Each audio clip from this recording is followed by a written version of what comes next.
ดีเจ้าสบายดีอันไทยวิดีโอได้อยู่บ่ได้อยู่นะโอเคเพราะแต่ว่าคนมักสีขาวคน ใจเจ้าอันบ่สีดำก็งามนะสีดำแต่ว่าดำนะครับเนาะอันนี้คือราคา19,500 บาทพี่น้องความจำ512จิกมันเดี๋ยวมันแพงความจำมันเสียซะเนาะเป็นเครื่องบริก่อนเลยเพราะว่านี้มันขนาดเพราะว่าเมื่อก่อนมีหาลูกค้ามาเอาเหลือเครื่องเดียวว่าปีแมนสิบเก้า500ก็กันนี่เลยเขาซื้อน้ำห่านนี่แหละอันนี้กันอันเครื่องเอาไว้ยังเหลือเครื่องเดียวแบบคือลดบ่ได้แล้วมันบ่จับสุดขีดชำนี้มันลดแล้วปกติมันเป็น19มันลดไป2,000เลยดำเพื่อนหมดแล้วหมดเลยว้าจิบุขอมาอีกบ่ว่าก็ได้โอ้โหว่าขาวมากจริงงามงามกันอีกบ่โตสีขาวนี่นะแม่เรียกว่าอย่างไรตั้งหันไปก่อน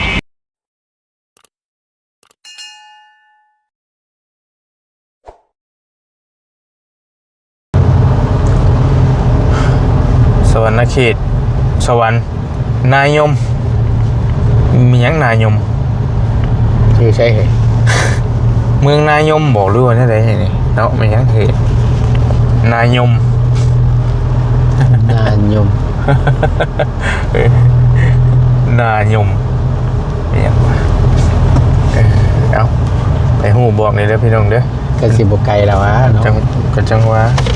รู้จักแต่เมืองพีนเชปูนนั่นแหละเอาพี่น้องทักทายสบายดีพี่น้องสบายดีและสวัสดีเนาะบอลลี่กำลังสิเดินทางขึ้นเนื้อพี่น้องเลย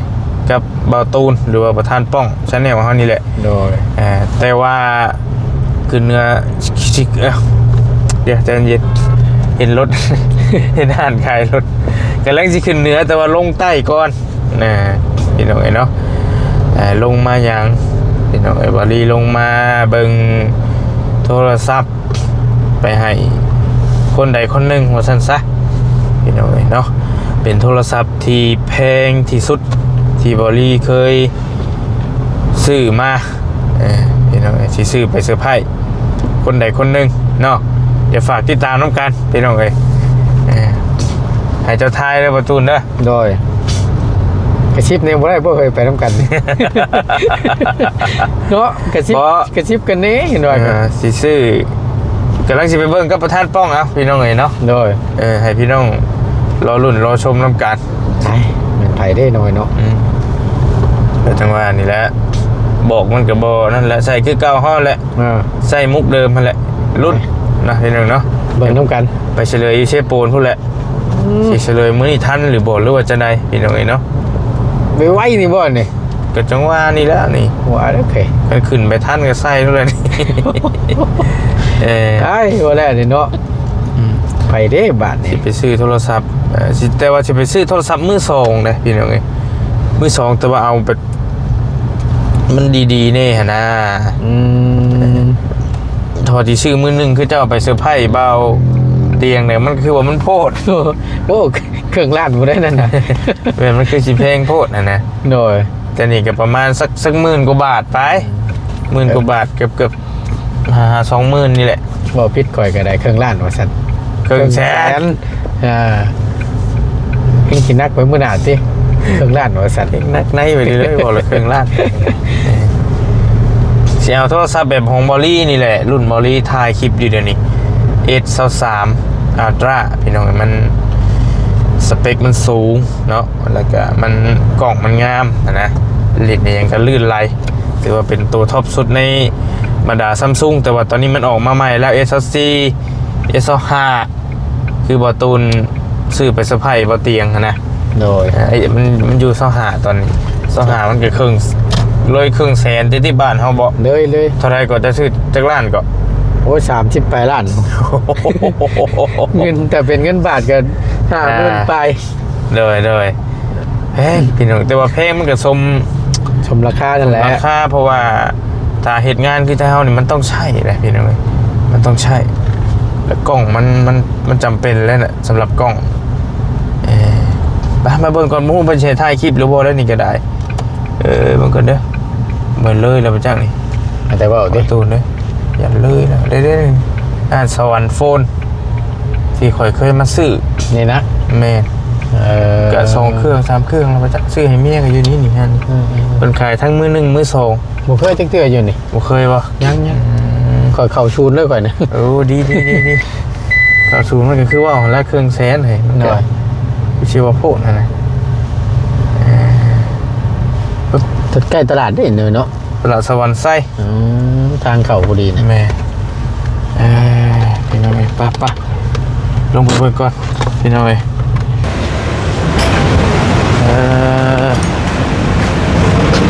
มาเบิ่งก่อนพี่น้องสบายดีเจ้าสบายดีอันถ่ายวิดีโอได้อยู่บ่ ได้ ได้อยู่นะโอเคอันS23นะที่เขาทักมาถามมือว่า สาว เหลือแต่เครื่อง สาวจะมีสีดำสีขาวสีเขียวตัวเครื่องมือสองอะครับ รอมือสองอยู่แล้วใช้ตัวคือว่าตัว17,000ได้ซะนะไปแล้วเบิ่งทรง ตัวหมื่น มันมีตัว256 เจ็ด256ไปแล้ว ไป โดยตอนนั้นเป็นสีแดง ไปจ้อยบ่เคยเห็นสีดำบ่แม่นบ่ ตัว17,000นี่สีแดงนี่แล้วเบิกเครื่องให้กัน เด้ออันนี้คือ S งามได้เฮ้ย สีนี่คือคักเนาะว่าทุนเนาะ โดยเพิ่นว่าสีหยังก็ เขียวอ่อนเลย ฮะ เห็นเหรอ เขียวบัวเป็ดบ่ เขียวอ่อนบ้านเฮาก็ได้บ่แต่ว่าคนมักสีขาวคน ใจเจ้าอันบ่สีดำก็งามนะ สีดำแต่ว่าดำนะครับเนาะอันนี้คือราคา19,500 บาทพี่น้อยความจำ512จิกมันจะมันแพงความจำมันซะเนาะ เราเบิกเครื่องให้ก่อน เด้อ เพราะว่าอย่างนั้นเพราะว่าเมื่อก่อนนี่ค่ะลูกค้ามาเอาไปแล้วตัว17,500นะ ไปแล้ว แต่ว่าเดี๋ยวให้ไปซื้อน่าขับเพจหรอ แม่เขาทำมาแล้วเบอร์กระโทรมาอยู่หมู่ว่า โดยให้เปิดเบื้องเครื่องก่อนแล้วก็ยังสีดำบอก แม่จริงไออันตัวสีขาวตัวนี้เช่า2บอก โดยตัวนี้เอสสอง เช่า2เลยสเปคมันพอๆกันบอก มันก็ตัวอันนี้มันก็จะลื่นกล่องของพ่อนี่จะลื่นกว่าตัวนี้จะลื่นกว่าตัวนี้17,500 อัน17,500นี่เหลือเครื่องเดียววะ โดย 500ราคาใหม่ เหลือเครื่องเดียววะ ปีแมน10 กันนี่เลยเขาซื้อน้ำห่านนี่แหละอันนี้กัน อันเครื่องระบายนี่เหลือเครื่องเดียวบอกตัว256 เอามาให้เบิ่งอันวอลลี่ก็ซื้อน้ำห่านเพิ่นนี่แหละเครื่องนี้ก็23,000บอก23,500นี่แหละถ้าจำบ่ผิด พอราคามันลงไงตัวนี้ก็23,500เองนะแต่ว่าเพิ่นฮักกลับมาเห็นโปรได้มือ2 มือเจ้า เดี๋ยวบอกตัวชงแห่งเมื่อวาน โดย ก็จะมีเครื่องดำนี่บอกนี่เอาตัวนี้ ตัวนี้โดย อันนี้เดิมเป็นบ่เอ้ย แม่ เดิมเนาะ แม่ อ๋อเป็นมีหลายเครื่องอยู่มีสามโอ้ครับ 34 โอ้โอเคเลยในใจมักสีนี้แต่ว่าเดิมเบิดเลยเนาะสู่เครื่องเบิดเลยเนาะจ้ะเนาะ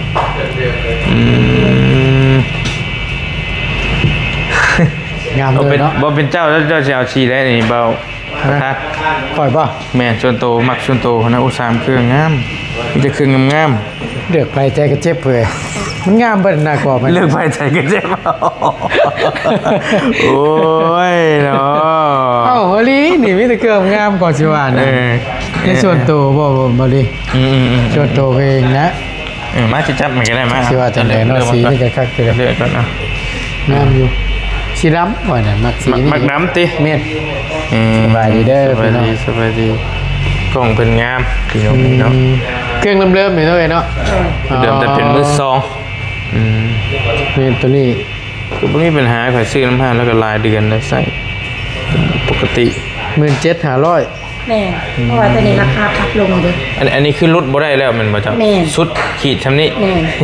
มันลดแล้วปกติมันเป็น19มันลดไป 2,000เลยตอนนั้นก็ซื้อสุดน่ะก็ยังราคา23,000เลย แม่23 ก็ได้ เอาดิ เอ๊ะ ยืมแล้วก็ให้เงิน ให้เราเปิดเครื่องให้เบิ่ง เน็ตไปเลย ให้เปิดแล้วบ่ มีอยู่แล้ว จะลองเรียนเบิ่งลองเรียนเบิ่ง หนึ่งลองมึงได้ปะลองมึงก่อนนะ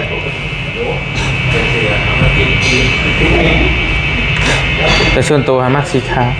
แต่มาตอนนั้นน่ะเหลือเครื่องเดียวนี่อย่าเลยจำเป็นแล้ว เส้นที่เจ้าไทยนี่ปะ แม่น ถ้าว่ามัก เร่ง ว่ามักถ่ายกับหลินเป็นหา12กับคุมอยู่ อืม เพื่อ มันแพงกว่ากัน2,000เนาะอัน1,000กว่าบาทช่ำนี่บ่มื้อ 2,000 แพงกว่ากัน2,000แต่สิได้ความจำหลายเดี๋ยวเอ้ย ขักที่เรียนชูเปิดด้วยเนาะ แต่ว่าตัว22นั่นแม่นเพิ่นซูมได้ทำบ่ทำตัวนี้บ่ 500แต่ความละเอียดของตัว23จะละเอียดกว่า กล้องมันสิงามกว่า มันจะปรับเป็น อันขอโทษด้วยขอเบิ่ง ได้ อยากเบิ่งตัวนั้นนะ อ๋อใส่ได้เลย แต่ว่าตัวนี้มันก็สิถูกลงกว่าจักหน่อย แม่ปกติมันก็อยู่ราคาของตัวนี้17,500จ้ะต่างแต่เพิ่นปรับราคาลง ตะกี้นั่นราคาตัวนี้ราคานี่เนาะ แม่น ราคาตัวนี้บัดนี้ตัวนี้ก็ลงอีกบัดนี้ แม่เหลือ15,500 แต่ว่าก็ซ้ำเครื่องมันก็ซ้ำกันบ่จัง ดีไซน์มันก็จะเลื่อนๆกันทรงมันจะต่างกัน แต่ว่าช่วงสิน้อยกว่าเบิ่ง แม่น น้อยกว่านิดนึงนะ แม่ ลดขนาดเนาะน้อยหนึง น้อยนึงสักสอง อันนี้ตัวซัดสองนี่เนาะ แม่ แต่ว่ากล้องมันผัดตัวนั้นละเอียดกว่า อืม อันนะ จากเครื่องใด ถ้าว่าเน้นไทยเน้นเนี้ยกะพวกนี้พวกนี่จะโอเคกว่า จากเครื่องใดเป็นเครื่องใดบาทนี่มืดคึมนึงเนี่ย ถ้าว่าอยากไม่ละสุดเลยตัวนี้ สักสี่ ถ้า อยู่ บ่สุดแม่นปกติ25เดปัจจุบัน สองหามาแล้วเนาะอันนี้ S4C นี่เนาะคือมีภายในใส่ทีมเขาเนี่ยมีคนหรือ2คนนี่แหละเอาสัก27,000ตัวนี้ประทาน ชมเอาโก้ย นะ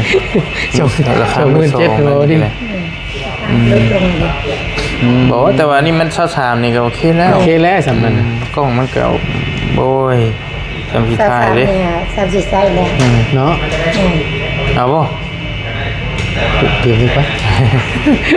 จากได้ได้บริวารจะเจอได้ แต่ว่าก็ลงได้มี2มื้อที่ว่าเพิ่นโพสต์ลงนั่นแหละจ้ะ อืม อย่างนั้นก็ลงมื้อที่ว่าเพิ่นปล่อยเครื่องราคาลดลงน่ะลูกค้ามาเอาจะเป็นสีนี้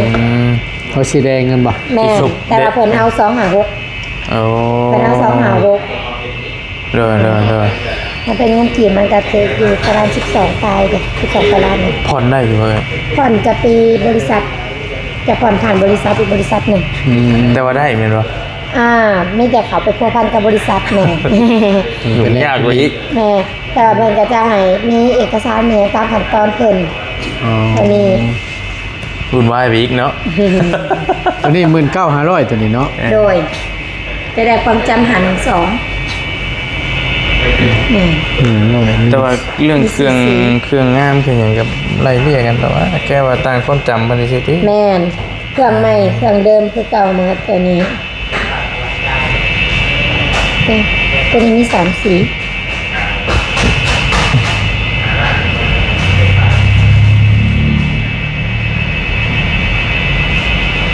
อันนี้มัน200 แม่ตัวนี้256แต่ถ้าว่าคันหมักก็เป็น แจ้งบ่เนี่ยแจ้งครับคุณเนาะสี โอ้ กล่อง ก็ เนาะ ว่าเท่านี้แหละเฮ้ยว่า ถ้าหมักสเปคแค่นี่ก็เป็นตัวแรม12เลยค่ะ ตัวนี้ยังได้เป็นแรม8เลย เป็นแรม แลมนี่คือหยังก็บ่ค่อยเข้าใจได้ยินว่า แร เป็น มหาเวลาที่ว่าเฮาเขาแอปต่างๆเฮาเขาแอปต่างๆ เวลาเฮาเขาแอปต่างๆ มากับประมวลผลให้มันไวขึ้น โอ้ แม่นมันก็จะลื่นขึ้นเฮาก็ใช้งานได้หลายปีขึ้นปีมันก็เวลามัน มันไหลลื่นขึ้นว่าซั่นซะเอ้าบ่ แม่น ได้ยินแต่หึงแล้วแต่บ่ค่อยเข้าใจก็ได้ ไม่ได้ไม่แต่มัน เอาบ่ เห็นบอกการใส่แรม12มันใช้งานแบบ3-4 ปีขึ้นไปมันก็ยังลืมอยู่นี่ อ๋อ ประมาณนั้น โทรยืมน้ำสาวน้อยกันบ่ให้เราโอนให้ อันนั้นบ่ ยืม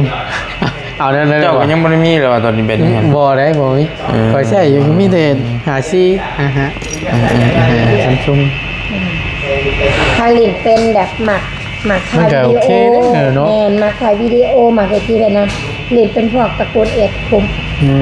เอ้าแต่สีมันคือบ่คือกันนั่นเนาะ แมนมันก็จะอันนั้น ตัวนี้สิเป็นบอลท่องข่อยปะ ตัวนี้อาจจะเป็นสามได้เป็นสองสีมันจะออกเป็นขาว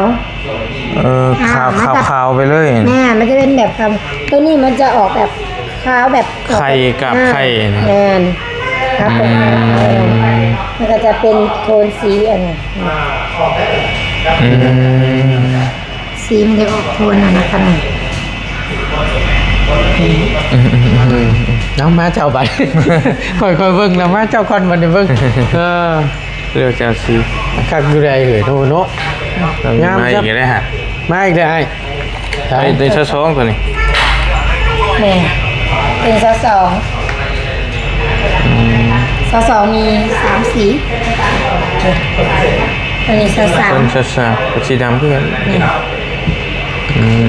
หมดแล้วหมดเลย ว้าจิบุเข้ามาอีกบ่ ว่าก็ได้ โอ้โหขาวมากเลยสิงามกันอีกบ่อย แต่อีกอย่างราคามันก็สิได้แบบนี้บอหนะมันก็อิงตามเครื่องของเขามา เพราะว่าขัดเครื่องมาสุดนี่เครื่องมาจะมีกันหลังเครื่องหอกต่อไปญาติมันหอยตกหอยอย่างไร เริ่มๆหน่อยเนาะ บ่เคยแกะบ่ขายแกะมันก็บ่จะคุ้มนะรุ่นพวกนี้จอมันบ่ฮู้เท่าไหร่คือบ่8-9,000จอ แพง บวก10,000ปลายพุ่นบ่ ตัวนี้ยัง11,000จอน่ะ ตัวนี้ต้อง10,000ปลายแล้ว11,000 เหรอโอเคโอ้ยตกใจโอเคบังกล้องกัน ปลาลินเนี่ยคุ้มนะลินตัวนี้คุ้ม โอเคครับ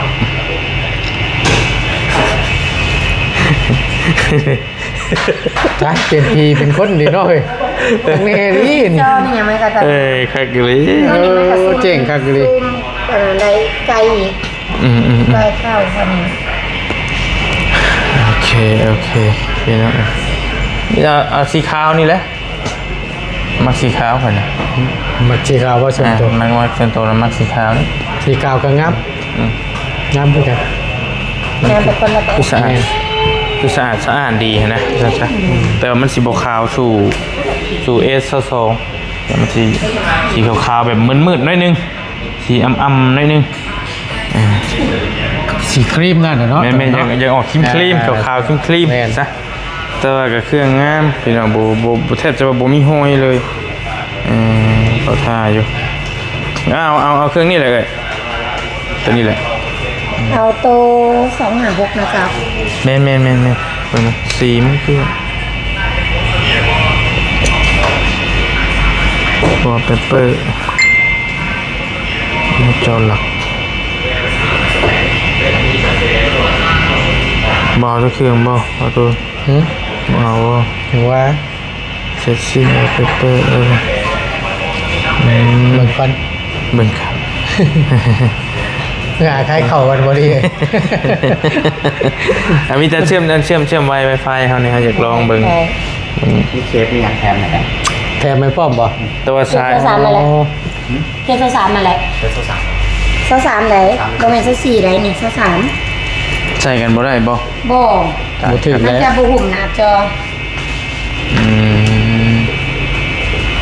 3นี่ใช้3มันไม่ใช่4 ทักมา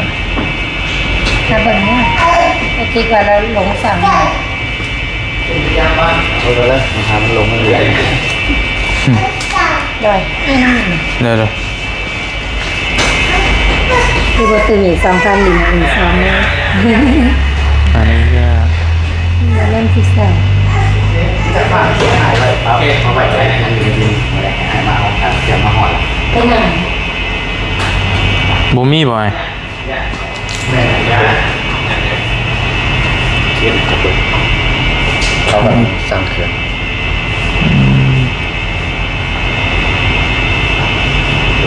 โซซาขยันไปโซซามาบ้าง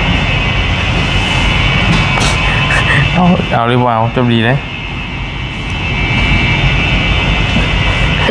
โอ้ยมันโดดคลิปยากจังเลยบ่ดีเลย อ่า จะชื่อว่าจังได๋ดิ ประธานเบิ่งช่องเจ้าก็ได้ประธานป้องสิเบิ่งฟังเสียงมันเห็นนะอันพง แจ่มเร็วจักกันเนาะ นี่ได้ไง อืม โอ้โฆษณาก็ชัดลายบ่เบิ่งให้ดอก ได้เบิ่งว่าจักวิบ่เบิ่งก็บ่ได้แล้ว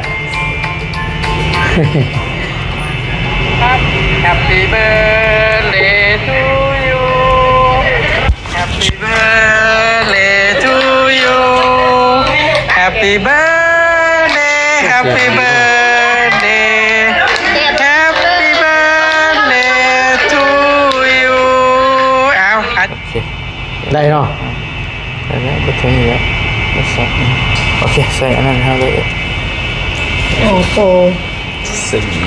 สีขาวนี่นะ แม่ เร็วเนี่ยไงตั้งให้ดูไปก่อน บ่ เออ เดี๋ยวที่เหลือเขาไปเฮ็ดเองเอาแต่เครื่องเปล่าๆเลยเป็นไปได้ก็อยากได้เคสหมดเลยไปหาให้ได้บ่มีอาหารอยู่ในมีบ่ เป็น โบได้เพิ่นแบบเครื่องยังที่เขาเพิ่นไปข้างเคสเลยนะแล้วก็เพิ่นเครื่องเพิ่นแถมให้แต่ว่าเครื่องยังบ่ทันมาให้ว่า ฟรีแต่จะเป็นเคสไซส์แบบคือของจะใส่เอง โอเคโหนกระแสกันมากบาทเฮ้ยเที่ยงสนใจเงินก่อนพี่น้องเอ้ยเอาบ่ได้ซื้อไปใช้เองดอกอันนี้ก็ได้ซื้อไปให้คนใดคนหนึง บ่ปกติสิกันได้ก็บ่ได้เนี่ยบ่ ก็เลยจังสิไปบอกหลังไม่ดอก บ่ บอกก่อนแล้วเพิ่นก็บ่จักแล้วว่า ไผเด้สิเป็นผู้โชคดีเนาะ โอเคอ่ะ ตั เดี๋ยว วนี้ ทอน ได้แรม8 เดี๋ยวทอนเฮามา500 โอเค งามเพลงกันได้บ่ดีเอ้ แต่ว่ายังไงเนี่ยป่า ใช่เลยไพี่น้องระวังนั่งรอเนาะนั่งรอทางมันคือเป็นอันนี้กล้องหน้า ขึ้น มันบ่มี บ่มีหน้าปรับเด้ อ๋อ เอาพี่น้องนั่งรอให้เพิ่นเช็คเครื่องให้จักหน่อยเนาะ แม่น เดี๋ยวทางเฮาก็สิขอจบคลิปก่อนพี่น้องเดี๋ยวสิพากันไปกินข้าวกินน้ำแล้วก็สิได้เดินทางขึ้นเซโปนบาดนี้พี่น้องยิ่งยาวพุ่นแหละวันนี้ก็มีเวียมีงานหลายอยู่ทางพุ่นก็ได้เนาะเพิ่นถ่าอยู่กระทึกอยู่สิฮอดก็ยันมอค่ำพุ่นแล้วพี่น้องเอ้ยเพื่อเวหันเวนี่แน่กินข้าวกินน้ำเป็นยังบ่ได้กินแล้วบ่เจ้าน่ะ แต่เช้าพุ่นน่ะ เราสิเริ่มแล้วนี่เนาะสบายเลยเนาะนี่ก็ได้เนาะสบายโมงเลยโอเคพี่น้องเอ้ยสบายดีอยู่ดีมีเฮงพี่น้องเอ้ยฝากติดตามเนาะโทรศัพท์เครื่องนึงเอาเลยสิขึ้นไปเซอร์ไพรส์บุคคลใดบุคคลหนึ่งว่าซั่นซะเนาะเป็นโทรศัพท์มือสองพี่น้องเอ้ยเนาะ เนาะ โทรศัพท์มือสองสเปคสูงๆแน่เพราะมันลิ้นน่ะมันลื่นไหลว่าซั่นซะพี่น้องเอ้ยเนาะไปเลยจังว่ากันฝากติดตามน้ำกันนะพี่น้องเด้อ บอกเลยว่าบอกนะว่า จะไปบอกหลังไม่ดอกอะไร เอาโอเคกันเนาะเอาเบิ่งรอลุ้นรอชมน้ำกันพี่น้อง โอเค อยู่ดีมีเฮงพี่น้องโดย